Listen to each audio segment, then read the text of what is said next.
The year is 1994. A small hall in New York is filled with nervousness and excitement. It's the semi-final of the famous World Blitz Chess Championship. Two of the world's best chess players are ready to face each other. Vishwanathan Anand versus Ilya Smirin. The winner gets to play Garry Kasparov in the final.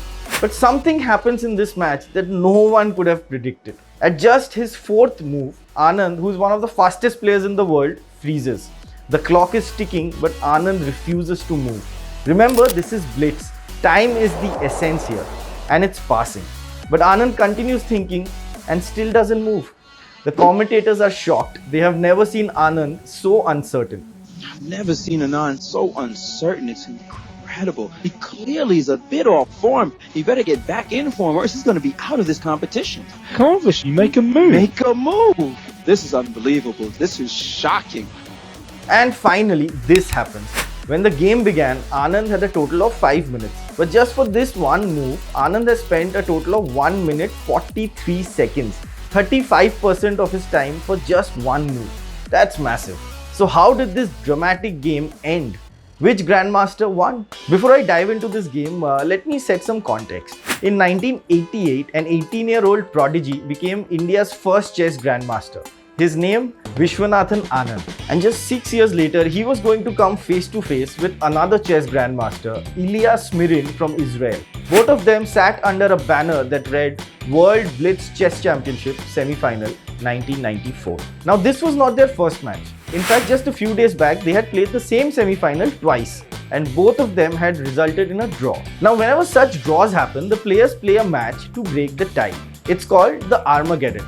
Think of it as a penalty shootout in football. This match is a do or die situation, and this has two distinct rules. One, the black side starts with less time than white. And two, even if the black side draws the game, it wins. And both these rules were in place when Vishy and Smirin sat for their third and final match. A coin was tossed, Smirin got white, Anand got black. Remember, this is the tiebreaker, the Armageddon. So the two special rules were applied. Anand on the black side was given 5 minutes, 1 minute less than Smirin. But even if Anand drew the game, he would move to the final. The table was set, White's turn to move first. Smirin opened with his favorite move, pawn to e4.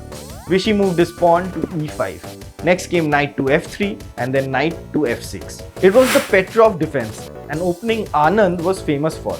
He had used it in many big competitions and had won many games with it. So far, the match was going well for him. But next came Smirin's pawn move to d4. Vishy's knight captured on e4 and Smirin's knight captured on e5. Now this was a fairly rare move in the game, and it was exactly at this moment that Vishy stood still. His clock said 4 minutes 54 seconds. He was already almost 1 minute behind Smirin, and in a game that moves so fast, this was a huge gap. But Anand maintained his calm and took his time. He was thinking about the move, but the clock kept ticking. Even for Vishy, who's known for being a calm player, this was unusual. It was only his fourth move. What was he going to play? The commentators were wondering the same. In fact, the commentary of this match is one of the most iconic commentaries of all time. It was unlike any other chess commentary that we expect. This is unbelievable. This is shocking. I'm stunned to see it. He's thinking this long on this, the fourth move, analyzing what I do not know, but Smirin has successfully thrown him off. This is completely ridiculous. He's putting himself into a deep, deep hole. He's finally made a move. I mean, could it have been that dramatic? He took 1 minute and 43 seconds to play just one move, and after losing 35% of the time, finally he played his pawn to d6 and Smirin moved his knight back to f3. At this moment, Anand was just left with 3 minutes 11 seconds, while Smirin had almost 2 minutes 20 seconds more than him. He fought back by moving his pawn to d5.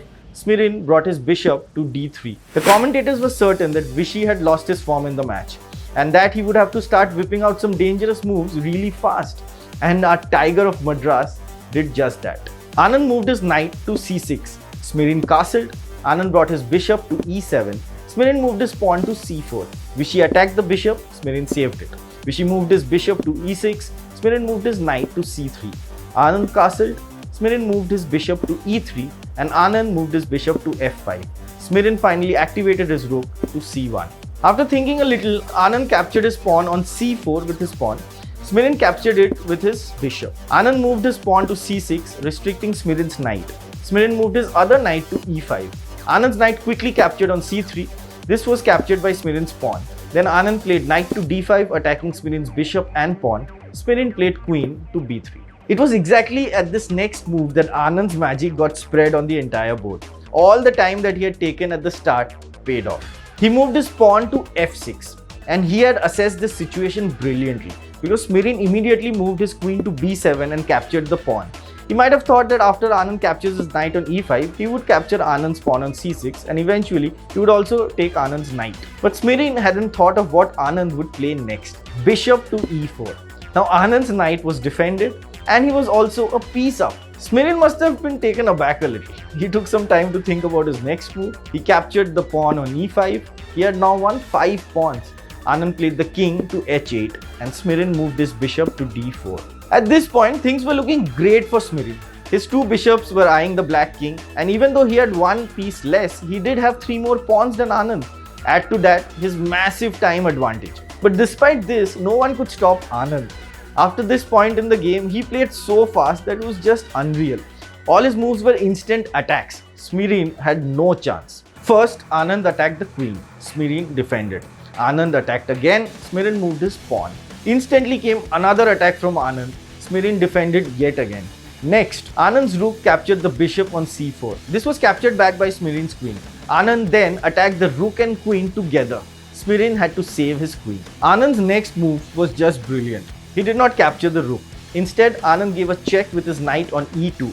Smirin's rook, bishop and king were all forked.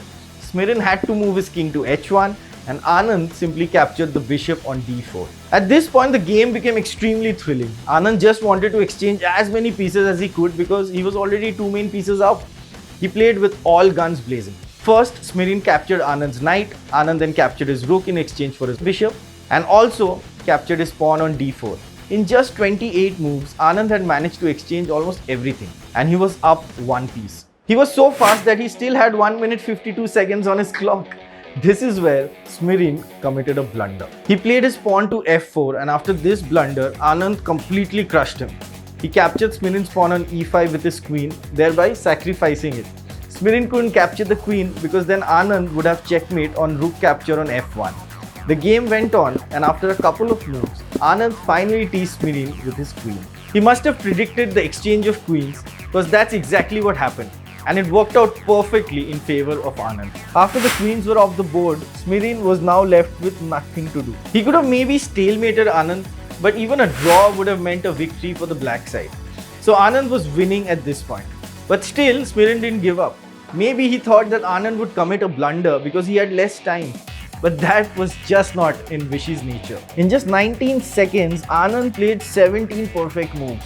These 19 seconds were a brilliant display of Vishy's accurate skills. He moved his pieces without any second thought and showed the world why he was rightfully called the Lightning Kid. Ultimately, the Indian Grandmaster had the Israeli beat.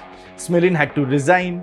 Vishy brought his classical might to the Blitz board and the final was his to play. Hey, we had a really tough time deciding which of Anand's games to talk about because he has so many games that are just epic. So what is your favorite game of Vishy Anand? Let us know in the comments. And don't forget to show Nutshell some love by liking and sharing this video.